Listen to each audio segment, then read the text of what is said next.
তো জামাত ইসলামী যারা করছেন তারা তো আসলে আবুল আলা মওদুদির কোনো মাসালা বা ফেকা মানতেছে না। এবং জামাত ইসলামী তো অসংখ্য লোক আমি দেখেছি দক্ষিণ চট্টগ্রামে, তারা আমাদের মতো কট্টর সুন্নি, অর্থাৎ তারা মিলাদ কিয়াম করতেছে, তারা পিরি মুরিদি মানতেছে, কিন্তু রাজনৈতিকভাবে তারা জামাত ইসলামী করতেছে। তার মানে হচ্ছে 1922 সালে জিএনএ গ্র্যান্ড ন্যাশনাল অ্যাসেম্বলির মাধ্যমে কামাল পাশা আতাতুর্ক তুরস্কের মধ্যে ইসলামী শাসন ব্যবস্থার জন্য আর না হয় সেই ব্যবস্থা করেছিল। তারপরে প্যান ইসলামিজম নিয়ে আসলো জামালউদ্দিন আফগানি। পরবর্তীতে 1942 সালে আবুল আলা মওদুদি চিন্তা করলেন যে এই সংকটকালীন মুহূর্তে ইসলামী রাষ্ট্র প্রতিষ্ঠার জন্য গণতন্ত্রটাকে বেছে নেওয়া যেতে পারে। এটাই ছিল তার রাষ্ট্রের চিন্তা, আর সেটাই জামাত ইসলামের লোকজন অনুসরণ করছে। কিন্তু জামাত ইসলামের লোকজনগুলো কিন্তু আবুল আলা মওদুদিকে ইমাম হিসেবেও মানে না, কিংবা তার মাসালাও নিচ্ছে না। শুধু রাষ্ট্র ইসলামের মৌলিক বিশ্বাসের ক্ষেত্রে জনপুর, ফুরফুরা, দেওবন্দ, কওমি, চরমনাই, জামাত, মসজিদ সবাই কিন্তু এক। ওকে, বাংলাদেশের ইসলামিক রাজনৈতিক দল, আমি এই মুহূর্তে নাম বলছি না, কিন্তু তারা জনসভায় ভাষণে বলেছেন যে তাদের আসলে জামাতে ইসলামীকে ঠেকানোই তাদের রাজনৈতিক আদর্শ। এটা তো হিংসা, প্রতিহিংসা। জামাত ইসলামীর বিরোধিতা করতে যে ফরিদউদ্দিন মাসুদ এবং কিছু আলেম শাহবাগীদের সাথে একাত্মতা ঘোষণা করছে, এটা কেন করছে? তাহলে কি শাহবাগী না, তাহলে কি মতিউর রহমান নেজামী, দেলোয়ার হোসেন সাইদি তাদের চেয়ে ভালো ছিল শাহবাগীরা?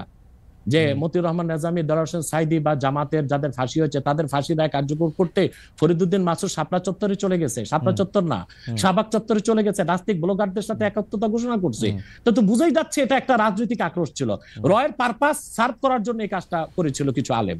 কিন্তু আমি শীর্ষ নেতাদের মুখে শুনেছি দেলোয়ার হোসেন সাইদি সাহেব একজন বাংলাদেশে জাদ্রেল একজন স্কলার ছিলেন, এবং আপনি জানেন তার জনপ্রিয়তা এখনো কিন্তু একেবারে আকাশ জনপ্রিয়, আলহামদুলিল্লাহ। সেটা বলি, সাইদি সাহেব ব্যক্তিগত জীবনে আবুল আলা মওদুদির কোনো মাসালা মেনেছিলেন? তিনি তো হানাফি মাযহাবের মতে নামাজ পড়তেন। তো মানে যেসব রাজনৈতিক ইসলামী আদর্শে অনুপ্রাণিত রাজনৈতিক দল আছে জামাত ইসলামী সহ, তাদের কারোর সাথে যুক্ত হওয়া বা তাদের কারোর ব্যাপারে মানে তাদের অন্তর্ভুক্ত হওয়ার কি আপনি ভাবছেন, বা তাদের কাউকে আপনি সহি ইসলামিক আদর্শে অনুপ্রাণিত রাজনৈতিক দল মনে করেন কিনা? দেখুন, আমি আগেই বলেছি যে আমি অ্যাপ্লাইড পলিটিক্স করি না, আমি থিওরিক্যাল পলিটিক্স করি। কারণ আমি খেলাফার আদর্শে বিশ্বাসী, আমি ডেমোক্রেসিতে বিশ্বাসী নই। এই জন্য এখন যারা বাংলাদেশে রাজনীতি করছে ইসলামী রাজনীতির ব্যানারে, তা তো ডেমোক্রেসি করছে, অথবা আমি তাদের সাথে যুক্ত হওয়ার প্রশ্নই আসে না। তবে তারা যেন সুবিধাজনক ভাবে সংসদে যেতে পারে, বিরাট সংখ্যক একটি প্রতিনিধি দল নেই, সেটা আমি চাই। এটা শরীয়তের একটা বিধান আছে, আর জারুরাতু তাতাকাদ্দারু বিকাদ্রি জারুরা। ডেমোক্রেসিকে আমি পছন্দ করি না, কিন্তু বিশেষ মুহূর্তে বড় বিপদকে ঠেকাতে মাঝে মধ্যে হারাম জিনিসটাকে কিছু সময়ের জন্য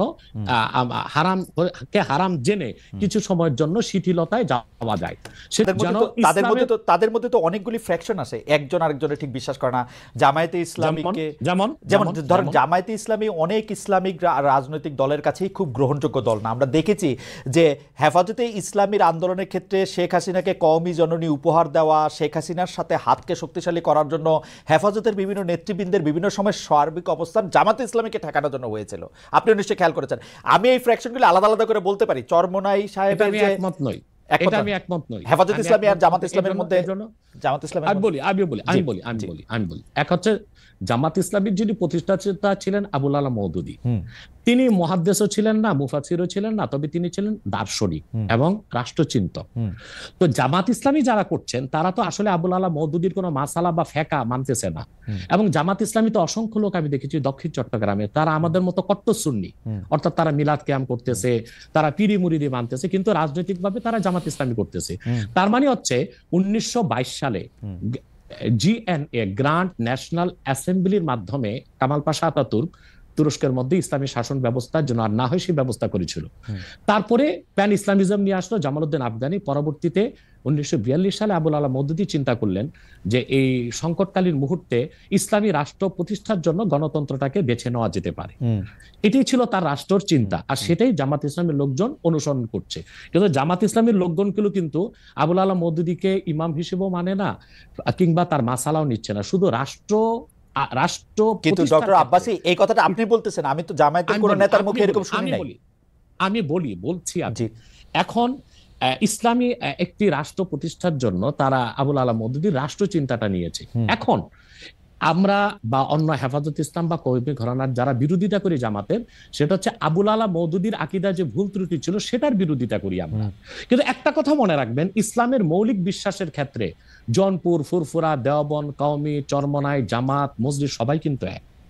ওকে, আপনি দেখেন, আপনি মনে করছেন যে আপনি দেখেন, আমি বলি যেমন 13 সালের 5ই মে শাপলা চত্বর আমি উপস্থিত হয়েছিলাম কয়েক লক্ষ লোক নিয়ে। আমি তো জৌনপুরের এবং আমাকে সুন্নি বলেই জানে, কারণ হেফাজত ইসলামের 13 দফা দাবি আমাদের সকল মুসলমানের দাবি ছিল এবং সেখানে সারা বাংলাদেশ থেকে 13 সালের 5ই মে জামাত ইসলামী ও শিবিরের লোকজন 200 বাস নিয়ে উপস্থিত হয়েছিল, কারণ ওই 13 দফা দাবির পক্ষে তারাও ছিল। হয়তোবা তারা রাজনৈতিকভাবে বলতে পারছে না, কিন্তু সেখানে উপস্থিত হয়েছিল। তো কথা হচ্ছে যে মৌলিক বিশ্বাসের ক্ষেত্রে সকল মাসলাকের মুসলমান এক, কিন্তু বাংলাদেশে রাজনীতি করার ক্ষেত্রে কিংবা নিজ নিজ অবস্থান ধরে রাখার জন্য শাখা প্রশাখাগত বিষয়ে একটু দ্বন্দ্ব আছে, এটা তো থাকতেই পারে।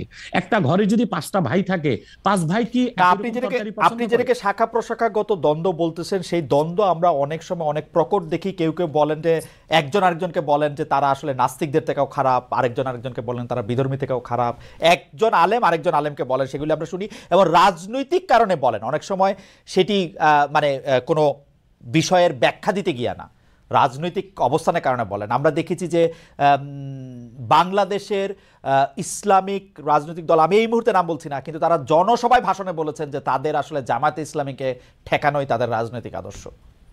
এটা তো হিংসা, প্রতিহিংসা। তো সেইটা তো আমি বলি একটা আপনাকে উদাহরণ দিচ্ছি, যেমন জামাত ইসলামীর যারা বিরোধিতা চরম পড়ে, আমি তো জামাত ইসলামের সমালোচনা করি গঠনমূলক, যেটা তাদের সংশোধন করা দরকার সেটা করতে হবে, কিন্তু আমি কি কখনো বলতে পারি যে জামাতের লোকজন নাস্তিকদের চেয়েও খারাপ? এটা কি বলা যায়? আপনি বলুন। এখন মনে করেন 13ই মে আপনি বলছেন, সেটা বলছি না, কিন্তু আমি বলছি একজন ইসলামী আলেম বলে আমরা একজনকে চিনি, তিনি আরেকজনকে বলতেছেন। আমি তাকে চিনি। ওই লোকটা যে লোকটা বলেছেন তার নামটা আমিও নিব না, কিন্তু বাংলাদেশে এমন অনেক ইসলামী রাজনীতির ব্যানারে রাজনীতি করছেন যারা কিনা মোসাদ বা র কিংবা সিআই এর পেইড এজেন্ট হয়ে বসে আছেন। এখন রাজনৈতিক আক্রোশে অনেকে অনেক কথাই বলে, যেমন জামাত ইসলামীর বিরোধিতা করতে যে ফরিদউদ্দিন মাসুদ এবং কিছু আলেম শাহবাগীদের সাথে একাত্মতা ঘোষণা করছে। এটা কেন করছে? তাহলে কি শাহবাগী না, তাহলে কি মতিউর রহমান নেজামী, দেলোয়ার হোসেন সাইদি তাদের চেয়ে ভালো ছিল শাহবাগীরা?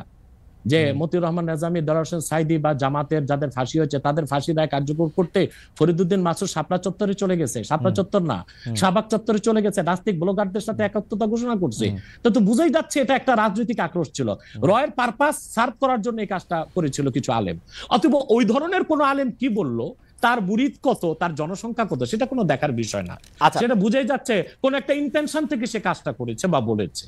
কিন্তু আমাদেরকে তো ইনসাফে থাকতে হবে।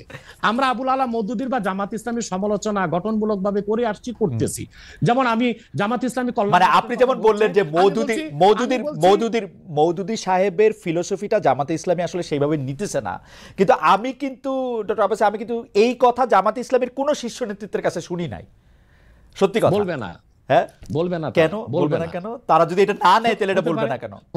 হতে পারে এই জন্য বলবে না যে আপনার কর্মীদের মনোবল ভেঙে যাবে, কিন্তু আমি শীর্ষ নেতাদের মুখে শুনেছি, দেলোয়ার হোসেন সাইদি সাহেব একজন বাংলাদেশে জাদ্রেল একজন স্কলার ছিলেন এবং আপনি জানেন তার জনপ্রিয়তা এখনো কিন্তু একেবারে আকাশছোঁয়া, আলহামদুলিল্লাহ। সেটা বলি, সাইদি সাহেব ব্যক্তিগত জীবনে আবুল আলা মওদুদীর কোনো মাসালা মেনেছিলেন? তিনি তো হানাফি মাযহাবের মতে নামাজ পড়তেন,